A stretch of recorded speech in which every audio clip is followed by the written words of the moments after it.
Break के बाद स्वागत है आपका। लोग जीवन बीमा इसलिए कराते हैं कि अनहोनी की स्थिति में उनके परिवार को आर्थिक कठिनाइयों से न गुजरना पड़े। ऐसे में इस बीमे की राशि कितनी होनी चाहिए, इसे कैसे तय करें, बता रहे हैं हमारे संवाददाता संजीत कुमार।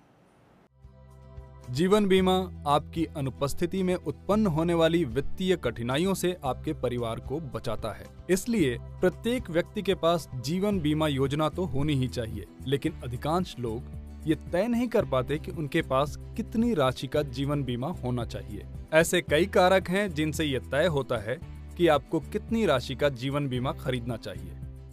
फाइनेंशियल प्लानिंग का जो सबसे पहला स्टेप है और इम्पॉर्टेंट स्टेप है वो है लाइफ इंश्योरेंस। अगर लाइफ इंश्योरेंस नहीं होगी तो कोई भी व्यक्ति की फुल प्रूफ फाइनेंशियल प्लानिंग नहीं हो पाएगी। एग्जैक्ट कितनी इंश्योरेंस होनी चाहिए इसके थंब रूल्स हैं। वो है कि आप अपनी एनुअल इनकम का मल्टीपल्स इंश्योरेंस होनी चाहिए और वो एज के ऊपर डिपेंड करता है। अगर कोई यंग व्यक्ति है उन्हें अपनी एनुअल इनकम का 22 टाइम्स इंश्योरेंस होना चाहिए। वही अगर 40 to 45 की उम्र का व्यक्ति है तो उसे थंब रूल के हिसाब से 12 times of his annual income insurance होनी चाहिए। सेकंड जो यूज़ करते हैं थोड़ा साइंटिफिक और कैलकुलेटिव तरीका है वो है इनकम रिप्लेसमेंट का तरीका। उसमें आपके सभी फाइनेंशियल नीड्स को ध्यान में रखते हुए, यानी फ्यूचर जो फाइनेंशियल गोल्स हैं और साथ ही जो आपकी लायबिलिटीज़ को ध्यान रखा जाता है और फ्यूचर में फैमिली के लाइफ स्टैंडर्ड कितना मेंटेन किया जाए वो इन्फ्लेशन को ध्यान रखते हुए एक present value of all this things is calculated और फिर उसके हिसाब से भी आप इंश्योरेंस खरीद सकते हैं। आपके अपनों का जीवन अनमोल होता है, लेकिन भविष्य में आर्थिक समस्याएं न आएं, इसके लिए जरूरी है कि उनके जीवन की कीमत रुपयों में तय की जाए।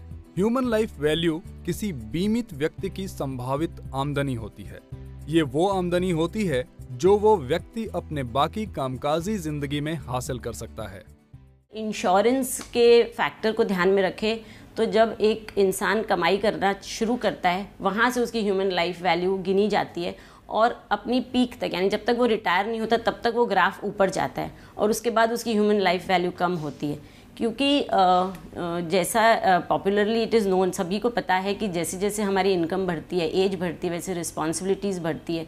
तो उस हिसाब से हमें अपनी फैमिली को सिक्योरिटी देने के लिए अपनी वैल्यू, यानी हम कितनी इनकम फैमिली को देने वाले हैं अपनी वर्किंग स्पैन में, यानी जब तक हम रिटायर नहीं होने वाले तब तक हम हमारी फैमिली को कितनी इनकम देने वाले हैं अपनी कमाई से, जिससे कि वो एक लाइफस्टाइल मेंटेन कर सकें और इन्फ्लेशन को ध्यान रखते हुए अपना स्टैंडर्ड ऑफ लिविंग मेंटेन कर सकें। सो ये सब फिगर डिराइव जब हम करते हैं तो उसे हम ह्यूमन लाइफ वैल्यू कहते हैं। आपको अगर कैलकुलेशन थोड़े से ये साइंटिफिक कैलकुलेशन होंगे फ्यूचर को साथ में इन्फ्लेशन को ध्यान रखते हुए, यानी आज आपकी कितनी इनकम है और उससे कितने खर्चे फैमिली कर रही है और वो खर्चों की इन्फ्लेशन के साथ कितनी वैल्यू होगी एट रिटायरमेंट, वो ध्यान रखते हुए आपको ह्यूमन लाइफ वैल्यू अपनी खुद की जाननी है। और ये ह्यूमन लाइफ वैल्यू कांस्टेंट नहीं रहती है, ये हर साल टिल रिटायरमेंट बढ़ती है। साल की आपकी जो इनकम है उसका कम से कम 5% हिस्सा इंश्योरेंस प्रीमियम के लिए आप